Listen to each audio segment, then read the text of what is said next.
Hey everybody, welcome to Pop Culture Philosophers. I'm Rockin' Robbie Billups, and it's time for the weekly comic book review.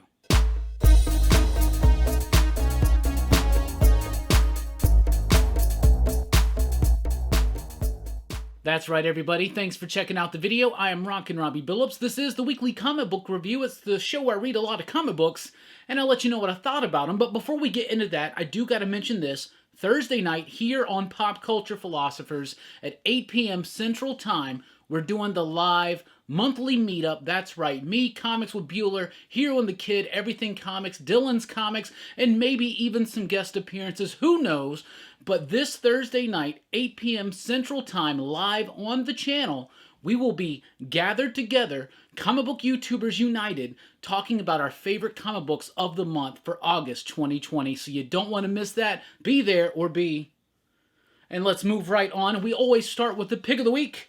This week's pick of the week, I mean, it's three Jokers, y'all. Couldn't be anything else. I've been waiting 4+ years for this. I've been super excited. The anticipation has built and built and built, and then it kind of fizzled away. And then it started getting built and built and built again, and I'm super, super excited for this. I read it, and I loved it. Thought it was great. I've seen some mixed reactions online already from people who've already gotten a look at it. Some people are kind of disappointed that it doesn't pay off the mystery of how there are three Jokers. Well, let me tell you this. It kind of starts getting into it just a little bit, but this is a 3-issue series, so I can't expect a payoff in just the first issue. But what I am expecting is a fantastic comic book, and that's exactly what I got. Geoff Johns, Jason Fabok, Brad Anderson. This book is awesome. And just like Doomsday Clock structurally, artistically, was kind of like an homage to Watchmen, this is in a way, structurally and artistically and even thematically at times, a tribute to The Killing Joke. 100%. Geoff Johns and Jason Fabok kill it. In fact, I think Jason Fabok has pumped out the best work I've ever seen from this cat in the pages of Three Jokers #1. I really liked it. Geoff Johns promised a very brutal, honest, tragic story about the effects psychologically and physically on certain members of the Bat family that the Joker has inflicted. Mostly Bruce, Jason, and Barbara. You get that here. I was worried that maybe we're going to get 1 issue per Joker, 1 issue per character. No, it's all ramping up. It's all right here, and I loved it. The art was great. The structure of the story was great. It really does not shy away from the brutality that's involved in this. You feel the emotional and physical weight that has been inflicted by the Joker on these people, and you feel it hardcore, and that's something that's very well done about this book. I freaking loved it. They drop a couple hints here and there as to what is actually going on with the Three Jokers thing, and it's got an ending that everybody's going to be talking about. I loved it. All the characters rang true, including Jason and Barbara, especially Bruce, and even the Jokers. You get all three Jokers in the first issue, and it works, and I loved it, and I'm super excited to announce it as the pick of the week. It's real. It's really here. It's a real thing. It's super extra size. It's got a lot of pages to it. It's definitely worth it. Is it worth the wait? I don't know. Because it seems like there's some things that, if you take into account continuity, it doesn't really matter. It doesn't really make much sense, but this book, you know, I mean, let's be honest, this book was written like probably 4 to 3 years ago. Anyway, Three Jokers #1, I absolutely loved it. Loved the artwork, loved the story, loved the exploration of the subject matter. I thought it was top-notch and the best comic book of the week. And I guarantee you we'll be talking about it more this week. Also from DC Comics, speaking of Joker, we got Joker War tie-ins galore. Let's talk about them. We got Detective Comics 1026. Not an essential tie-in. None of the Joker War tie-ins are essential at all. The detective ones have just been these like one-shot side stories. And I guess it's cool. This one is like Batman and a Killer Croc story, and it's cool, but I'm like, I hate it when tie-ins take the focus away from the main event. Like, give me something extra that's connected to the event. I would have been cool if they would have just stuck with the Batwoman idea. You know, just show us what Batwoman's doing in Gotham during the Joker War story. But that's not it. It's Bruce in the midst of all of this, and he's got to stop Killer Croc and some craziness that's going on. It's a decent story. Kenneth Rocafort's artwork has vastly improved from the last time I've seen it, like in Sideways and even before that. I think he's pumping out some great artwork right now. So the artwork was cool. Story was a little bit boring, mostly though because it was kind of meaningless as far as a tie-in to the Joker War. It was just an okay Killer Croc one-shot story. kind of. Detective Comics 1026 out this week. We also got Red Hood Outlaw 48. I think this may be the only Red Hood book that's crossing over, or I should say, tying into the Joker War. And it's pretty decent. It feels like it derails the main story that's going on, but I haven't really been following that, so that's kind of cool. But it backs up, I guess, a little bit, and it shows us some of the stuff involving Red Hood and what's going on with him during the Joker War, and it does, of course, have Nightwing in it and Punchline. And it was okay. It was pretty good. The artwork was pretty decent. Brett Booth is not always my favorite artist, but I really like the flair and the detail that he put into this issue. Script was okay. It's all right. It's not essential, but it's a little bit better to me as a tie-in than the Detective Comics. But the best tie-in of the week for me was Batgirl 48. I really, really liked this one. It's still dealing with the ramifications of the Joker on the Gordon family. And you don't just have Commissioner Gordon, or ex-Commissioner Gordon, I should say, and Barbara Gordon. You have little Jim, little JJ Gordon. You got him in here, and so that's kind of cool.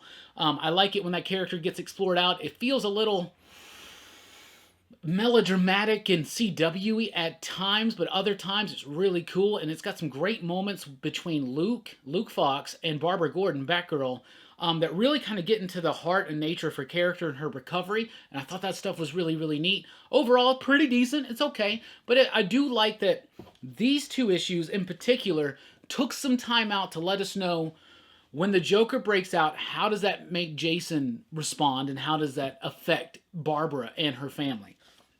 So I like that. I thought that was super cool. From DC Black Label, we have the final issue of The Question, The Deaths of Vic Sage. Written by Jeff Lemire, with artwork by Dennis Cowan and Bill Sienkiewicz, and coloring by Chris Sotomayor. Really been liking this book. Super cool. It's a nice tribute to the Denny O'Neil run back in the day. And at the end of here, there's a really nice thing where each of the creative team got together and they kind of did an essay or a tribute to Denny O'Neil. And of course, Dennis and Bill worked with Denny on that amazing question series. But this was a nice kind of trip back to that. Even though it's not connected to that, it's something completely different. This is its own story. It's Vic. It's the question. He's trying to figure out who he is, what's his purpose, in the middle of all the craziness that's going on in the modern world. How does that tie in and relate to all the stuff that's happened before? That's something that really comes together in this fourth issue. If you've been reading this, we know that he's been kind of time jumping a little bit or going back into previous lives. There's like a Western issue, there's like a 40s noir detective issue, and then the modern stuff. And what I thought the point was when you get to the end of it is how the terrible shit that's happening in the world right now, right?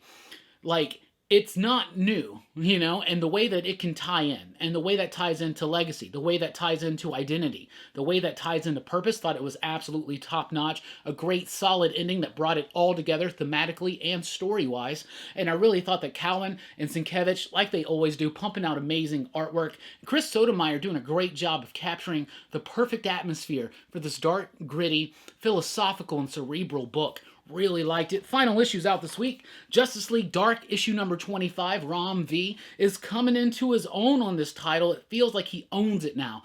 He's still dealing with some of the stuff that was set up by James Tynion. He's dealing with the Upside Down Man stuff heavily in here. The Zatanna father mystery, all that stuff. But Rom V's also bringing something new and something unique to this. And he's got some really interesting ideas about Swamp Thing and the mythology behind Swamp Thing and the Parliament of Trees, and he's even introduced other parliaments like the Parliament of Bacteria and Fungi and shit like that. That's really, really freaking cool. Justice League Dark number 25 was a great issue. It feels like he is kind of having to get wrapped up some of the Tynion stuff that was left dangling, because Tynion left like right in the middle of this big epic story that he was building off, but he is starting to really come into his own on this book, and his identity is most prevalent to me, and I thought that was awesome. The artwork was great, and Justice League Dark has been a super solid book that just keeps getting better issue to issue. Issue number 25 out this week. Wonder Woman 764. Now, you know, I've been talking mad praise about Wonder Woman for the previous two issues. We got a new writer, Mariko Tamaki. She's been doing a great job. We had new artist, Mikkel Hanen. Very excited about that. And then in this issue, we get Carlos Barberi. And not that he's a bad artist, but it works better for a book like Young Justice or maybe a Robin or something a little bit more buoyant and fun. This is kind of a deep, Tamaki's wanting this to be like a a very deep and resonating philosophical muse on Diana and her place in the world and how she sees herself between good and evil, past, present, future, all that kind of stuff, right? And we got Max Lord involved, and that's always cool to me. I love that character. Even back in the JLA days, like the Justice League days, the McGuire, and all that stuff. But, man, I'll tell you what, with Barberi coming in on the artwork here, it totally took me out of the story. I didn't feel the weight of what was trying to be told in the words, and it just kind of felt silly and mediocre and average. And this book didn't feel like average for the last 2 issues. It felt really, really strong. So here's the thing. If Hanan can't do more than 2 issues in a row, that's fine. But find a way in the story structurally to make an artist change make sense. And then also, or just find an artist that kind of captures that tone and that style. Because a book needs to have, obviously, a story structure style, but it's got to have an artistic style. And if that's an inconsistent artistic style, it takes me out, especially when it's such a big thing. If you're reading this in trade, and you go from the 2 Hanan issues to this, it throws me completely off. It made the story not have as much of an impact as it probably should have, and it just leads me to believe how integral Hanan's work was to the first 2 issues of the series. And I hope I'm saying that name right. I used to say Janin, but then somebody told me it was an H sound on the J, but I don't know. But anyway, you know who I'm talking about. Flash 760 is here, nearing the end of Joshua Williamson's run. I've said it before, I'll say it again. Very bittersweet because it's a great ramp up into what he's doing. He's starting to bring all the villains together. He's starting to bring all the Flash family together. There are some old new faces that reappear, and I absolutely love it. I love all the way that this entire run by Williamson has started, focused on Barry, and has built it up. And I know that some people have been complaining that maybe there are too many Flashes. But the way that the multitude, the myriad of Flashes, speedsters have been handled by Jonathan Williamson, Joshua Williamson has blown me away. It's a very great book, and I'm really sad to see it go, but this ending's ramping up, and it seems like it's going to be something special. I love this issue. Great artwork, great speed and movement. That's necessary in a Flash book. Flash 760, solid. Suicide Squad, number 8. You know, I recently got caught up on this book only to find out it will be ending at issue number 11.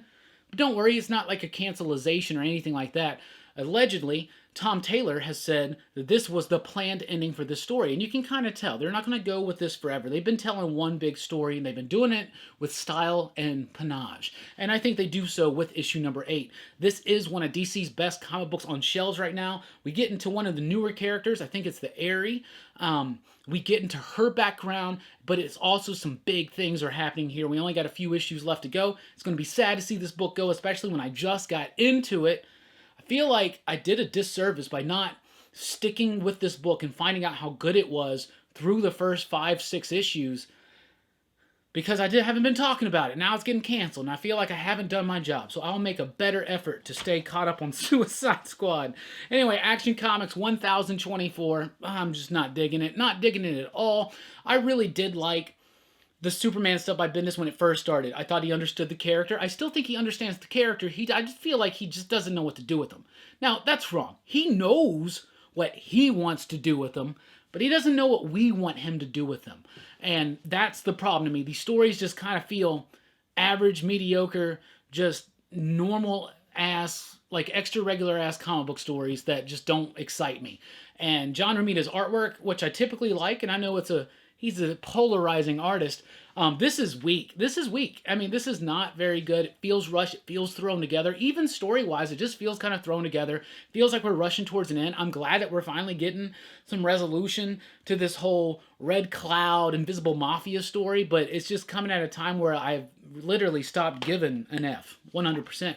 Batman Superman number 11 is here. As much as I can praise Joshua Williamson for work on The Flash, Batman Superman's okay. This last story with the Ultra Humanite, and I always love a good Ultra Humanite story. Who doesn't? Come on. But this was just okay. At least it's wrapped up in this issue. I'm excited for this book to actually get a direction. That's something that always lacks in these team-up books. Like these World's Finest Batman Superman books, they don't have a direction. And they're just like a collection of stories involving Batman and Superman. And that's cool. but I can't invest into a whole series if that's all it is. I gotta have a direction. I gotta have purpose. I gotta have a reason for this book to be on the shelves, aside from just having yet another book with Batman and Superman.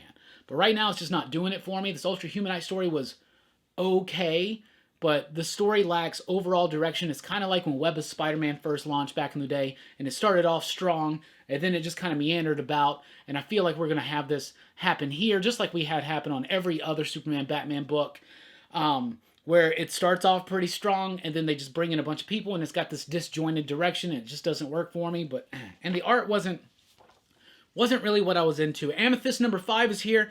I love this character. I will buy every comic book that has this character on the title. 100%. And for the most part, I've never been let down. This is my first letdown. There's one issue left. I'll pick it up, obviously. Then I'll sit down and read it all together. But it's going to make me want to go back and read the New 52 stuff with Sword and Sorcery, which I thought was amazing. Christy Marks did that. Come on, Christy Marks. Creator of Jim and the Holograms.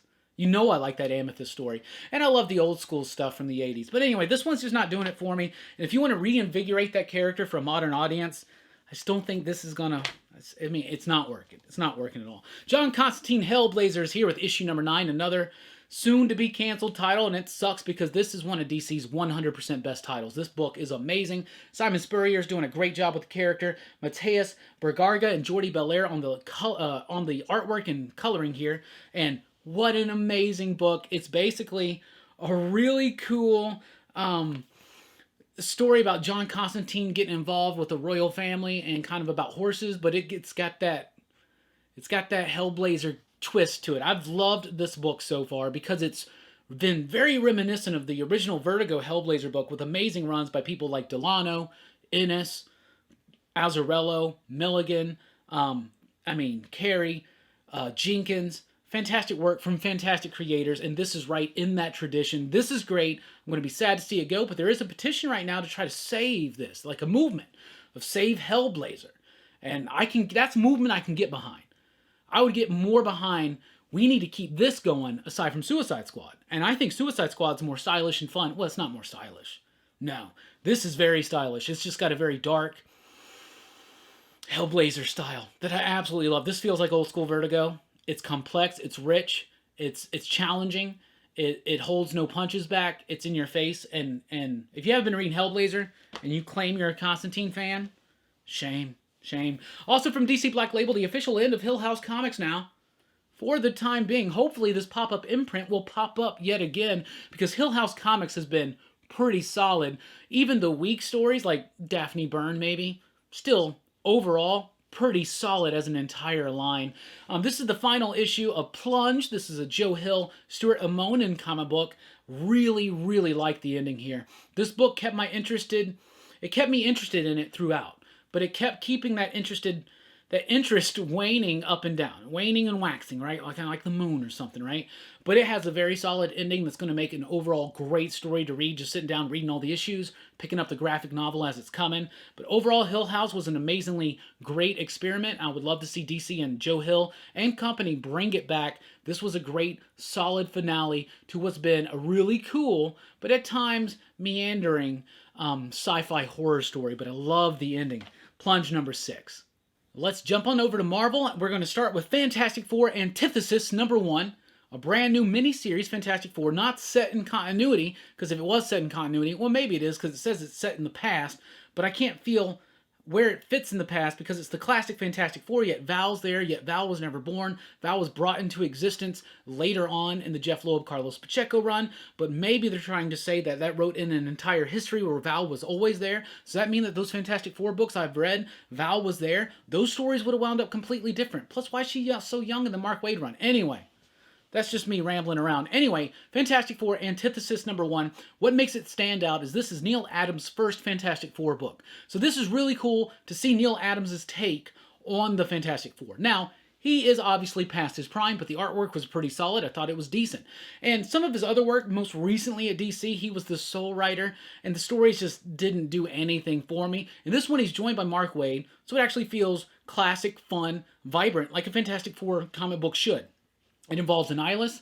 Got a little bit of Silver Surfer action in there. But it was cool. It wasn't the greatest comic book out there. It's going to have something in it where you're going to be like, what? Didn't that just happen somewhere else? And that's why I said, dude, we've seen that so many times. Like, so many writers have done that. Anyway, this is pretty decent. If you're a hardcore Neil Adams fan, definitely check it out. If you're a hardcore Fantastic Four fan, definitely check it out. But with everything great that's coming out this week, and y'all, it's a big, giant, awesome week. Like, seriously, it's a big week, and everything was pretty much, well, not everything.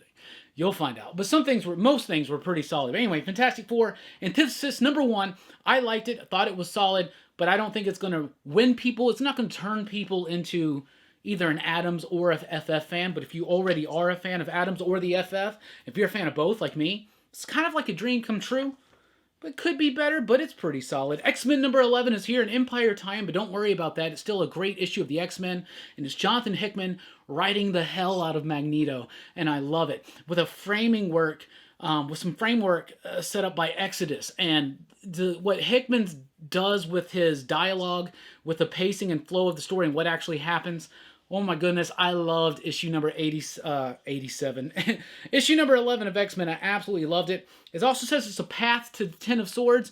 I think they just slapped that on there for no reason at all. Maybe the character at the very beginning, actually, that's why they put it in there. So overall, this is pretty good. It's tied into Empire, into the fact that the Katai are now attacking Krakoa, and Magneto's defending Krakoa, and y'all, it's pretty freaking dope. And he's quite clever as well. But I like it. I love the artwork. I thought it was really, really solid. The artwork is by you, and it has the majestic nature that it needs for the story that's presented. But I really, really liked it. Speaking of X-Men books, let's talk about Hellions, issue number 3. I mean, I like it. I do like it. I like issue 3. I loved issue 1. 2 didn't really do much for me. 3, though, I like. I think it's solid. It's decent. It's not one of those things where we are now realizing this, and I'm pretty sure I said this back in the day, is that each X-Men book, each X title, was going to follow their own direction. And at times they would cross over. And it's unfortunate because you are going to have to buy every single X-Men book for at least 2 months if you want to follow Ten of Swords. That does kind of suck. 100%. But as someone who is following all of them, that's not so bad for me. But Hellions is okay. It's pretty decent. I like the Goblin Queen, and I like what's presented here. She feels hurt that out of all the mutants invited to Krakoa, they didn't invite her. Now, there's probably many reasons for that. Plus, you got Sinister with his own group of team. Hellions, there's a really great Psylocke Wild Child moment in here that I thought was really cool, actually. The Havoc stuff, I just want to forget about the time Havoc was a bad guy because of Axis and all that stuff. Whatever. But anyway, I like a good Goblin Queen story, and is it a good Goblin Queen story? We shall see how it wraps up, but it's a decent one, and it's interesting enough. But it's not, like, super blow you away like some of the other X-Men books. Hellions #3 out this week. X Factor is here with issue number 2. Issue number 2 is pretty solid. You know, they did a great job in the first issue of setting up this new concept of making it make sense in this new Krakoan X universe, and it's cool. X Factor are the team that goes and investigates mutant murders so that they can verify that a mutant was either murdered or just killed, whether by accident or whatever, but they have to investigate, make sure that it's true before they resurrect someone, like, that's already alive. That would be awkward, right? In fact, read X-Men Empire #4. See how awkward it possibly could be.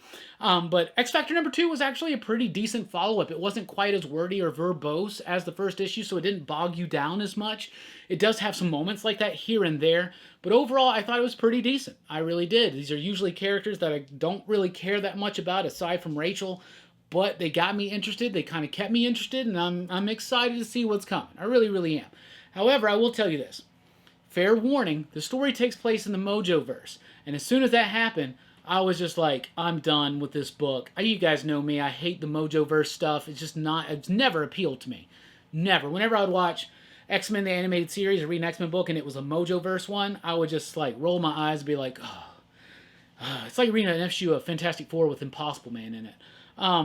But X Factor #2 actually kind of goes beyond that, makes it a little bit interesting to me, and I kind of like the take on it. Kind of do. X-Men God Loves Man Kills, extended cut issue #2 is here. This wraps up the series that is already done, has a new framing sequence, so it's got some new pages at the end. To me, not ultimately necessary, 100%, but I recently got to do a panel with Chris Claremont, and Claremont said that this was the editor's idea because it was an anniversary, and he said he wanted to do something there, and it's kind of interesting to him, but it was okay. But compared to the strength of God Loves Man Kills, which literally to me is one of the best X-Men comic books ever written, it's just a little unnecessary. It's a little unnecessary. Daredevil Annual #1. I know what you're thinking. It's an annual. Should I skip it? Well, first of all, notice it's written by Chip Zdarsky. So that's your first clue that you shouldn't skip this. Secondly, they didn't seem to make this to be too big of a deal when they were soliciting it, but I think this has major, major ramifications for the future of Chip Zdarsky's Daredevil. Do not miss this. If you've been liking Zdarsky's Daredevil, you're not going to want to miss this. Once again, Zdarsky dips back into the legacy. He dips back into old school stories and newer school stories that tie it all together, and he really respects what's come before, and he's doing something different with it. And I really like what he did with this. And trust me, it's going to have major ramifications for the future of Zdarsky's run, so you don't want to miss this. It's really good. It doesn't quite hit you like a typical issue of Daredevil, but it's very important, and it does hit you, but on another level. And Mooningham's artwork, I've been a big fan of Chris Mooningham ever since I first saw him on Five Goats. Wish that story would complete. Love the artwork. It feels classic. It's like John Buscema with a little bit of the grit of an earlier Sienkiewicz, but like really, really works and very solid on its own. Amazing Spider-Man 47 is here, continuing the Sins Rising story, and I almost hate to say it, but I like this story. This Sin Eater story's actually kind of won me over. It doesn't bog me down. It's not too wordy. It's got a nice flow to it. I'm actually interested in the story and the mystery, and I want to know what's going on. How did he come back? Obviously, it's probably related to Kindred in some way. How is he doing what he's doing? And then it sets up, obviously, we know in 850, they keep promising that Norman Osborn's Green Goblin returns. I'm a big GG fan, so I'm really excited to check that out. And this is starting to tie into it, lead into it just a little bit. But, y'all, I have been very down on Nick Spencer's Spider-Man run, but these recent issues have been pretty freaking exciting. SpiderMan Noir #3, to me, doesn't bog you down in the story as much as issue 2 did. It has a little bit more fun with it. Feels a little bit more like The Last Crusade. In fact, the twist at the end of here feels very much like The Last Crusade. I don't trust her. I'm not trying to spoil stuff. I'm just saying, she talks when she sleeps. Anyway, Spider-Man Noir #3 is okay. It's a little cliche story, cliche dialogue, but it's fitting exactly what it's trying to do with this noir adventure pulpy type thing. But the artwork by Juan Ferreira is absolutely stunning and gorgeous and beautiful, and nobody does an action sequence like this guy right now, and we gotta get him on a frickin' Blade book. We gotta get this guy on a Blade book. 100%. In fact, Marvel, I got a 5-year plan on Blade. I would love Juan to be my artist on it. That would be super cool. Let's talk about Empire. In fact, let's do this. Empire Avengers #3. Empire Captain America #3. Let me just get right into it. Meaningless, worthless. I read them, though. You know what I'm saying? I feel like the angry comic book nerd, so I'm just going to visually represent what it's like reading all of these Empire tie-ins. Does that make sense? Iron Man 2026. I don't want to bust this on my head because I actually like these like black light sensitive covers. This is bullshit. I just didn't care. I never cared. But for some reason, because when I was a kid and I had that Spider-Man annual with Iron Man 2020, and I freaking loved it, and I thought that was the coolest costume, and I've been waiting my whole freaking entire comic book life for 2020 for, like, well, I could be alive when 2020 happens. Will Iron Man 2020 be there? And he's here, and it's shit. At least the story is over, and now it sets up Cantwell's run. This doesn't set up Cantwell's run, but it just, everything's kind of back to normal. It's got a kind of an interesting ending, but no, that book was shit. All right, let's jump over to the indies. We're going to start with Canto 2, The Hollow Men, issue #1. This is the second full mini-series of Canto. Canto, the original one, Clockwork Fairies, the one-shot, it absolutely blew me away. Canto was one of my favorite comic books last year, and I've been eagerly anticipating the follow-up with Hollow Men. Now, we did get that one-shot, Clockwork Fairies, like I mentioned, and it was good. It was great. It was one of the best comic books of last month. And Canto 2, The Hollow Men is one of the best comic books of this month. This book is great. It completely captures the tone and the feelings and the ramifications and the brutal honesty. Even though it comes across as a slightly all-ages fairy tale fable type thing that's very much heavily influenced by Dante's Inferno and Wizard of Oz. It has a brutal honesty to it, and that's what I love. And I was wondering if that was going to be missing in the follow-up, and it's not. 100% it's not. This book deals with real stuff. It deals with grief and loss and tragedy, and it deals with hope and optimism and camaraderie, friendship. And it does it in a fantastic way. Canto number 2, The Hollow Men, is just as good as the previous series. If you like that, you're going to love this. Seriously, Boer, Zucker, Astoni, and Bennett, they killed it. That's Darren Bennett, Vittorio Astoni, Drew Zucker, and David Boer. They have completely understood all of the Jungian, Campbellian type stuff, and they brought it together in a very simplified fairy tale, but at the same time, it's not simple. It's deceptively simple because it's got a lot of richness, nuance, and layers behind it. It's like an onion. You ever heard that before? Of course. Also from IDW, we have Locke and Key returning with a 2-issue series. Every once in a while with Locke and Key, they'll do a one-shot or a little mini-series to kind of fill in some gaps or introduce new keys and concepts and ideas and tell us a story about the Locke house and all that stuff kind of previously. That's what they're doing here with Impale Battalions Go. It's the first issue of a 2-issue series. Joe Hill, Gabriel Rodriguez, exact same team. If you like Locke and Key, you're going to like this. They've been doing these things, so eventually I'm sure they can collect them all up again and maybe put out another. That'd be cool if they did enough of them. They could do another deluxe hardcover. But this one is set in the house during one of the wars. I think it's World War I.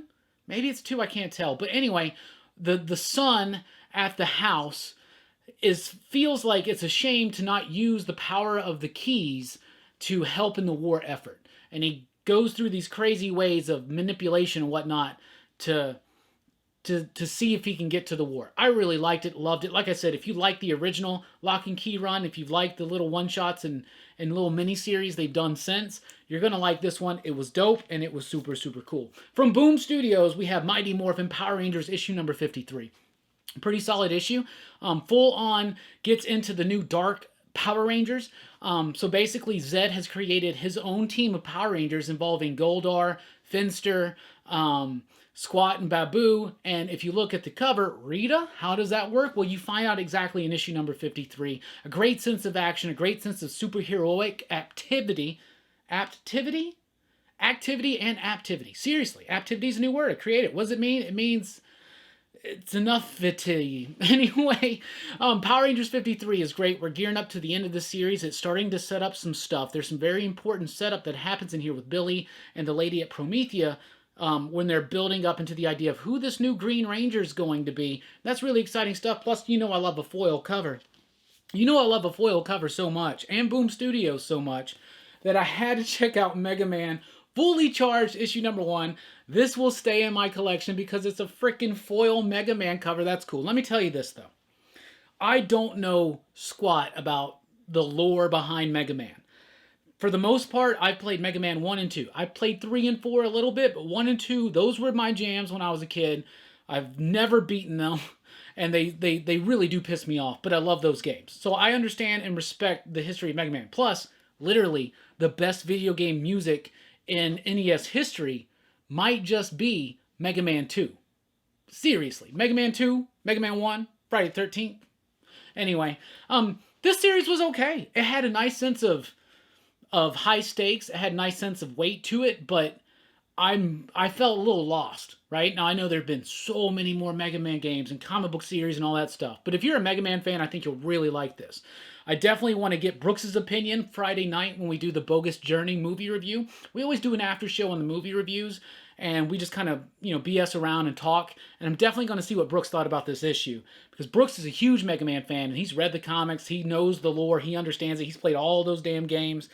So for me, it was actually pretty good. I was very surprised by the weight of the story, and they're apparently, I don't know anything about the lore, but it seems like they're putting some new twists into the mythology, which is interesting to me. But that foil cover, come on. There's also a silver and a gold solid foil. They're incentive variants or something.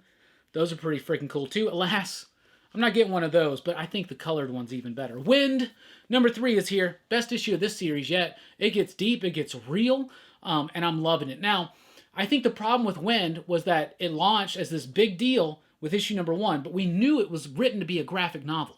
Now, what I love is that every single issue is extra size for no additional cost. They're all $3.99. $4.99. That's $4.99. My bad. So it's meant to be a graphic novel, so it didn't quite have the pacing right to be released as single issues for the first issue. Second issue was much better. Issue 3, though, it gets real, it gets deep, and I'm loving it. The stakes get raised, all the players come together, the quest is set, and I'm freaking loving it. And they're dealing with some heavy stuff in these issues, and they're dealing with some, that was a crazy bird. They're dealing with some heavy stuff in these issues, and the characters involved are dealing with some heavy stuff.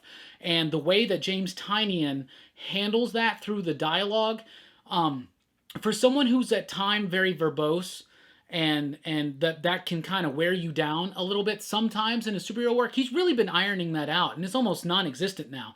And Del Edidero on Something Is Killing the Children, the way he breaks up the panels for the dialogue works, but also just this one, Dionysus, his artwork is not like Del Edidera's. He doesn't have a bunch of panels and these giant double-page spreads and intricate designs. He's just got a more traditional in-your-face type like panel layout design, but it still works with the dialogue, and it doesn't feel boggy. It doesn't feel like it's like oversaturated. It just feels perfect, and the emotion is carried forth by the pencils and the words expertly well. Wynd number 3 is the best issue of the series yet.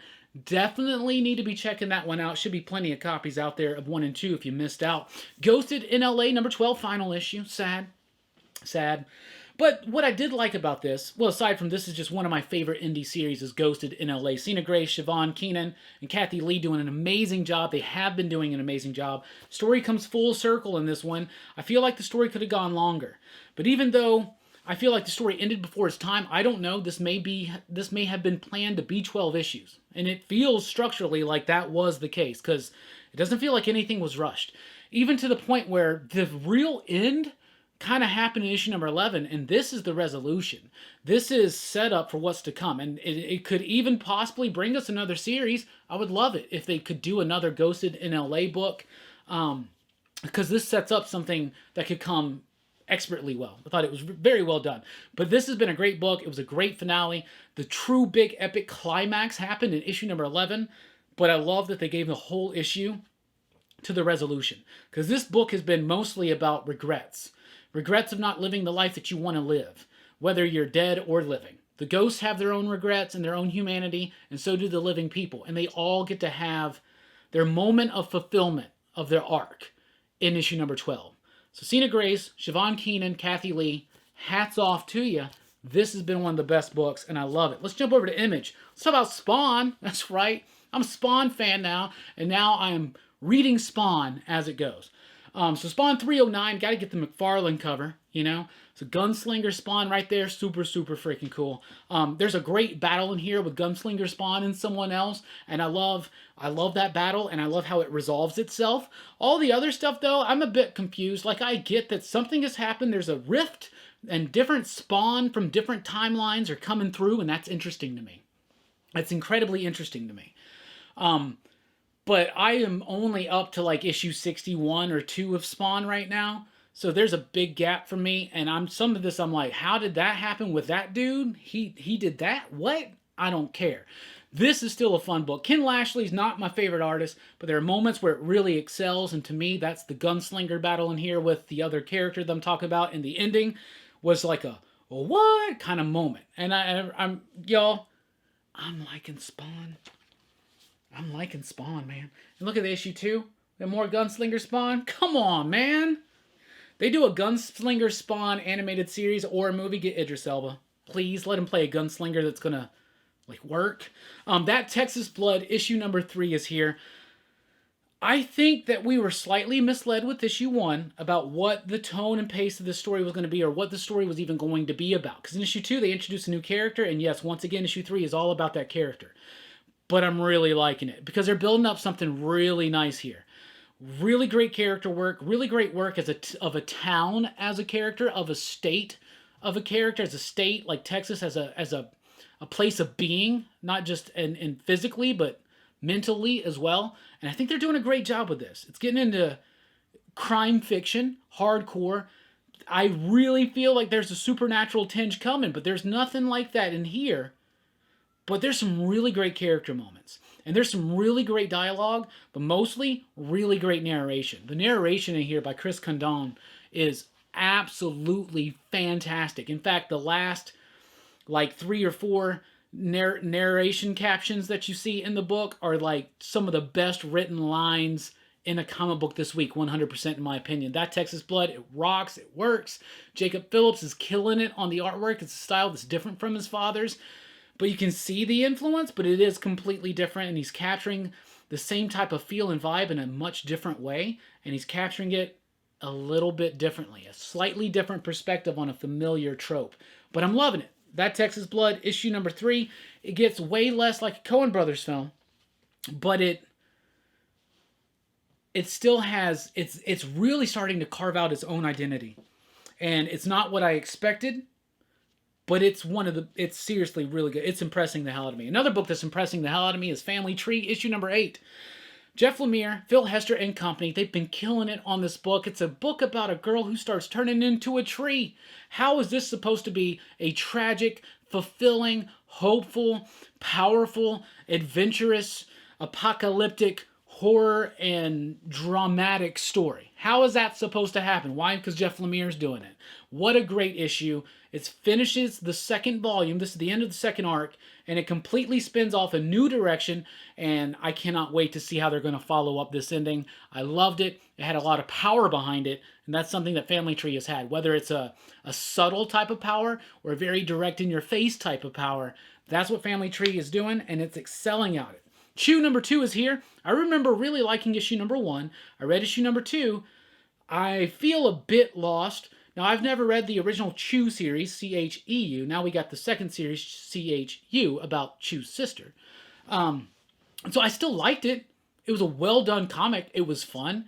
It had a nice dynamic flow to it, especially with the artwork.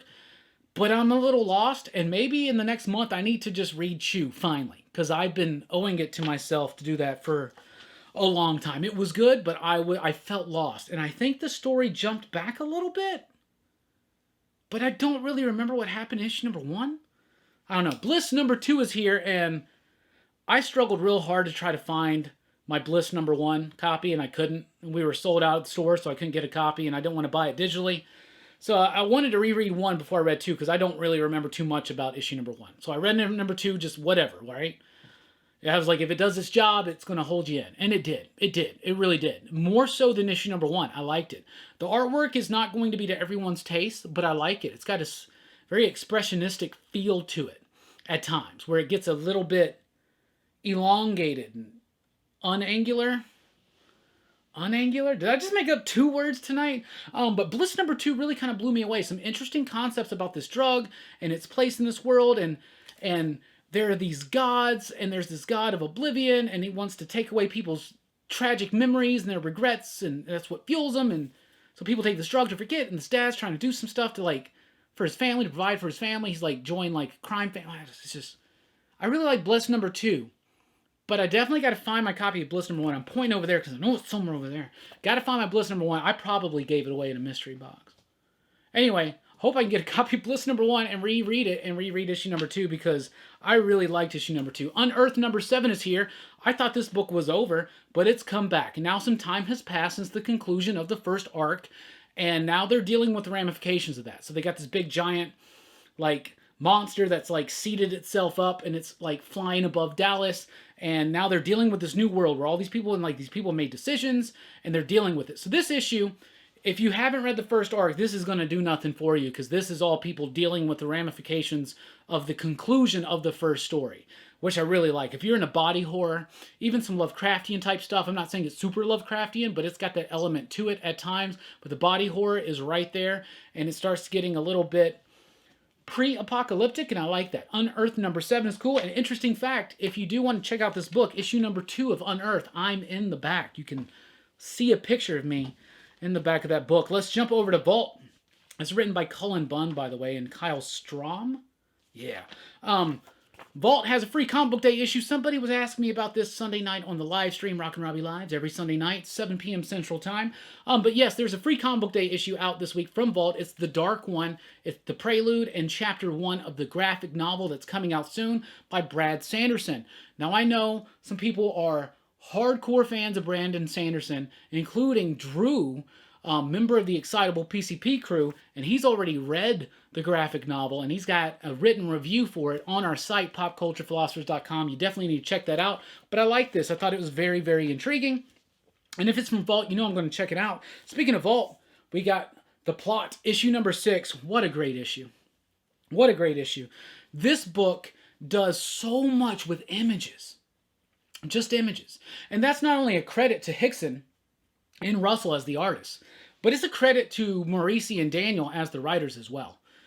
But it's more of a credit to the art team. The art team is capturing the atmosphere, it's capturing the shock, it's capturing the heaviness of the story, and it's doing it very well. This is a story that from the beginning has been weighted by the past of the characters, and now it's really coming to bear on them in the present day, and I absolutely love it. If you've been liking the plot, you're not going to be disappointed. This is issue number 6. This will be ending at issue number 8, I believe, so they are ramping up heavy to a finale. We had a lot of revelations in the last issue, and now it's all starting to pay off, and I'm having a lot of fun with it. Engine Ward number 2 is out from Vault Comics. Now, like I said on my advanced review of issue number 1, I got to read the first 2 issues back to back when I first read it, and that's what hooked me in.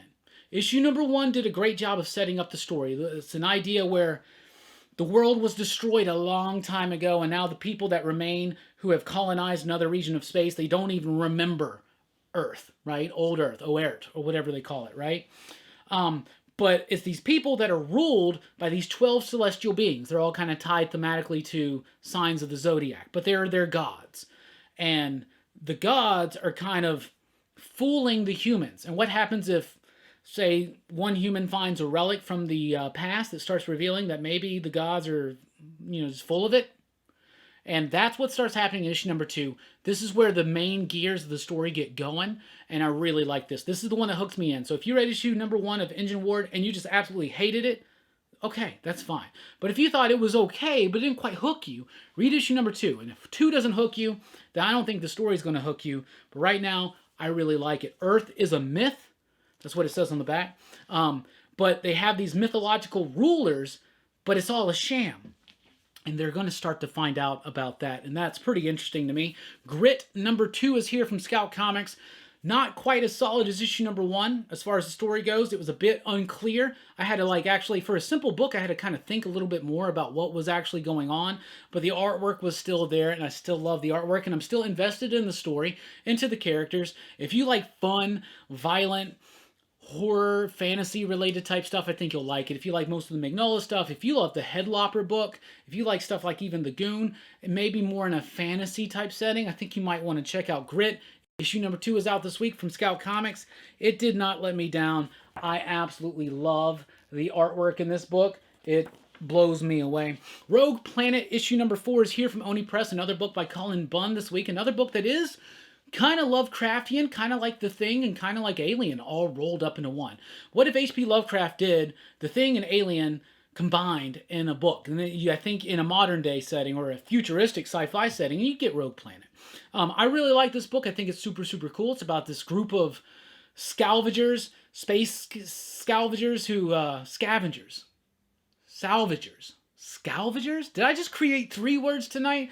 Rogue Planet number 4, though, was a really solid issue. I think we're gearing up to the end. I don't know how long they're planning on this story going, but there's some crazy things happening, and most people get got by this point, and I'm really liking it. Rogue Planet number 4.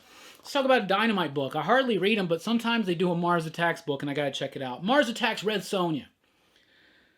It's good. I really liked it. It's written by John Layman, and John Layman did the original series of Mars Attacks when Dynamite first got the rights. Not the original series back in the Topps days, not the cards and not the early 90s or whatever, but this was actually pretty cool. So the idea is that Mars Attacks in a more modern setting, right? But at one point in the past, in fact in the age of Red Sonja. What's that, the Hyborian Age or something? They sent one small group out there, and they come up against Red Sonja, and I'm really excited. Like, seriously, it's the best of both worlds. If you like Red Sonja, you're going to like this book. If you like Mars Attacks, you're going to like this book too. Mars Attacks can't seem to quite get a series to stand on its own, but it seems like the sales are higher when they tie it in with another licensed property, and that's fine and that's cool. Seriously, the Mars Attacks Popeye was the best Mars Attacks comic book I've ever read. But Mars Attacks Red Sonja really kind of,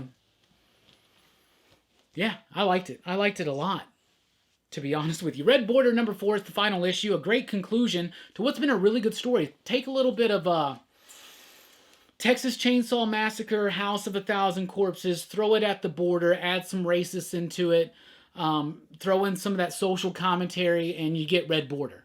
Throw in a little bit of gangster movie in as well. You get Red Border. And it did a great job for a crime horror book, I guess you could call it that. I freaking loved it. And I loved the conclusion. In 4 simple issues, they told one story. They told it well, and it's something that could easily be made into a movie or even a TV series. There's a lot that could be elaborated on. But I really liked it. Justin Starr, Will Conrad, Ivan Nunes.